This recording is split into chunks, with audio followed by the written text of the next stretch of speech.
Watch the ride.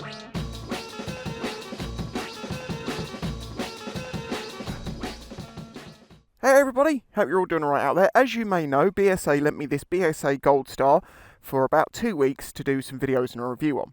The way I do my videos is slightly different. I do a first ride, which is like my emotional response from the very first time riding it. Then I do a closer look video, which is this video where we look at the specifications and the bike closer up. Then I'll do other videos riding it, say in the country roads and different things, and it all culminates with a review at the end. So do remember to subscribe and keep up with the videos and check out that review at the end to get my final actual thoughts that have been rounded and tested and put together into a video that's concise and gives you the information you need. And there's something interesting about this bike, I think, which is this is the BSA Goldstar, but this is the modern one. The old one, which was sold between 1938 and 1963, which was available in a 350 or a 500cc, producing about 40 brake horsepower for the 500cc. It was a 4-speed, and it weighed about 170 kilos dry. Now, if we look at the modern BSA Goldstar, it weighs about 201 kilos-ish. I don't know if that's dry or wet. I'm going to imagine that's probably wet. So, very similar weight. 650cc, so close in cc's. Similar sort of power. This produces about 40 brake horsepower. The old ones are about 40. And the bike looks very, very much the same. And they've even done some things where they've taken original dials that were on the bike and repurposed them for a more modern look. And I'm actually really impressed by this, because very often when they remake a bike, they don't really do it right, but this seems like it's been done right. Okay, I'm going to run through the specs from my cheat sheet, and then we're going to take a closer look at the bike, just because this will be the much faster way of doing this video. So, the engine on the modern Goldstar is a liquid-cooled, single-cylinder, fuel-injected, electronic fuel-injected obviously, 4-valve twin spark with a 652cc capacity. Oh, and that engine is also made in partnership with Rotax, to my understanding. Maximum torque of 55 Newton meters at 4,000 RPM and maximum of 45 brake horsepower at 6,500 RPM, which, as I've mentioned, the bottom end of the revs on this bike, you just sort of live in that bit and just shift as you get through it. 5-speed transmission opposed to the 4 of the old days, and a liquid-cooled engine. Suspension is a 41mm telescopic fork setup. It's conventional forks, but they've got like a tube protecting the top of the stanchion, which both looks nice and also protects it quite a bit. The rear shocks obviously are twins, which have got 5 steps of adjustment for preload. When this bike was delivered to me, it was on the lowest setting and it was a bit bouncy. I've put it to 4, and that seems about right. Tyres and wheels. The front tyre is 190 by 18 Pirelli Phantom Super Comp. And that's on obviously a 18-inch wheel with 36 wire spokes on an alloy rim. The rear is a 150 by 70 by 17, so you're dealing with a 17-18 setup on this bike. Again, Pirelli Phantom Super Comp, and the rear wheel is a 36 spoke with an alloy rim. The brakes, and this is another one of the good things on this bike, this has Brembo calipers on it, which is a sign that money has gone into the bike in parts. The front is a 320mm floating disc with a Brembo twin piston floating caliper, and the rear is 255mm with a single piston caliper. Again, Brembo front and back. The fuel tank, which is a metal tank, is 12 litres, and they claim 70 miles to the gallon, but I'm not sure what sort of riding conditions that was in. It'd be interesting to see what the mileage on this actually is from people who use it a lot more rather than just someone who's had it for a couple of weeks. Wheelbase is 1425mm long, seat height is 780mm. So now let's actually have a closer look at the bike, starting with the front wheel, working our way back, and then we'll check out the controls and the extra bits and pieces that are on this bike. So here is our front brake, which you can see is a big brake with the ABS disc on it, obviously, because all bikes have to have ABS these days. Your Brembo caliper, cables going up, really nice and clean. That is a plastic fender. They're metal tubes, metal tank, really nice old school logo, which looks like a 3D object that's been like cast in resin. Looks really nice. Radiator at the front with the radiator grille pre-installed, which is a nice thing to see. Obviously the exhaust, the engine, which is that 650 Rotax partnered engine.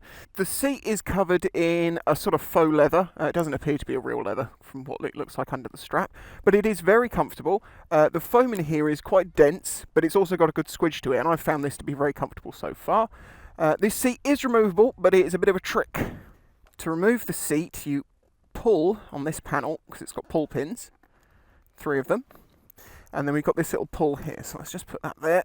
Then we grab the little pull, give it a pull, give the seat a wiggle backwards, and it will pop like so. And then you've got access to your battery, whatever's in here. Not going to dig into that too much. And you've got a toolkit there. That's obviously a little toolkit. Should we actually have a look? You don't often get toolkits on bikes these days, so that's all fuses. And yeah, here's a little toolkit. Very nice. Don't want to take it out because I'll probably never get it back in. And that lives just there. With a little strap over it. And you can see that pull cable arrangement there. Just put it on. Push it forwards. Push it down. Locks in nice and easy. Take our side panel. Push them on. There you go. So there you go. That is how you remove the seat on a BSA Goldstar 650. Continuing on back, we've got the pillion pegs here. Low down, quite sturdy little things. I'm not allowed to take a pillion on this, so I'm not able to test those out. The only thing I will say is that is very close to the exhaust, so you want to be careful that you don't hit your boots on the exhaust and get like stuff on there. The rear shocks, you can see, pretty standard looking shocks. Is there anything else to mention back here? Well, the obvious elephant in the room is the fact that we're looking at the sprocket here and not the brake disc, which is opposite to what you'd normally expect. To my understanding, that is correct for the old Goldstar, just like what they've done with the clocks. Rear mudguard is also plastic, and as you can see on the other side of the bike, very much the same, what you would expect. The only thing that's a little unusual is there is this 12 volt, which I think is cigarette lighter style charger point. And obviously your horn is here.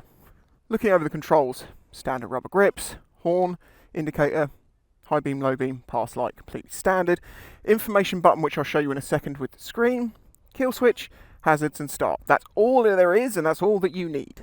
Additional to the 12 volt charger down here, you have this here, which has got a USB-A and a USB-C charging point.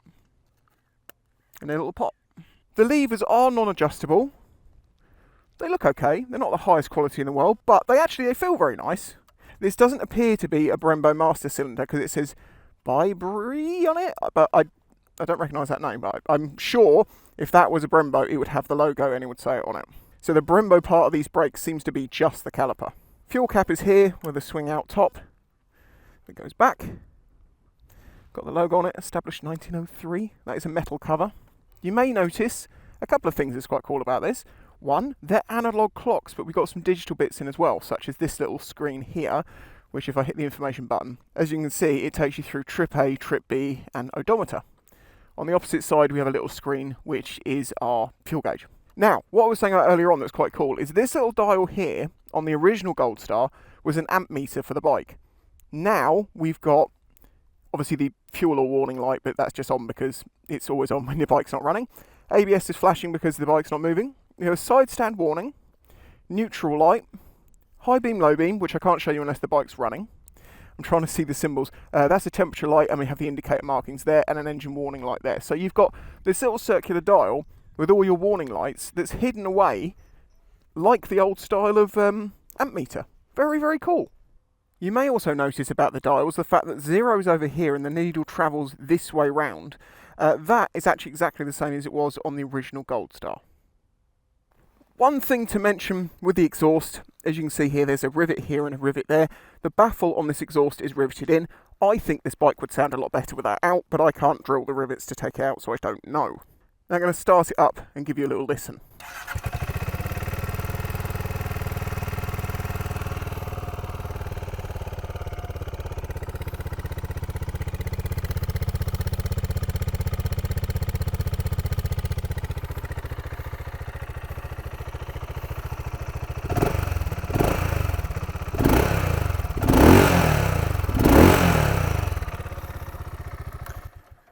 As you can tell, that exhaust is being really muffled down because that is a 650 single. The headlight's got a little BSA motif in it and seems to use just a standard bulb, and you've got these nice little indicators, front and back. And that's basically it. You know, it's a very simple old school type of bike. It looks really nice. The build quality of everything seems pretty damn good. And remember, the fact that this bike is only about £6,000 at the moment, with those Brembos, with a Rotax partnered engine, with the quality of the bits that I've used so far, Yeah, there's some places you can tell this isn't, a 12 grand bike, but that's the point. It's not a 12 grand bike or something silly like that. It's 6, and it really does seem to be trying to keep to the original aesthetic of the original Goldstar. I didn't show you the rear caliper setup. It's as you would expect. So there you go, there is my closer look at the BSA Goldstar. If you have any more questions about it, please drop them in the comments, I'll try and reply to them. And if you're on Patreon, I might even be able to answer them in videos if you comment while I have the bike. I hope you enjoyed this video. Hit the like button if you did, subscribe if you're new here, and support on Patreon and YouTube memberships. And continue to watch the rest of the videos coming over the next few days. Bye bye.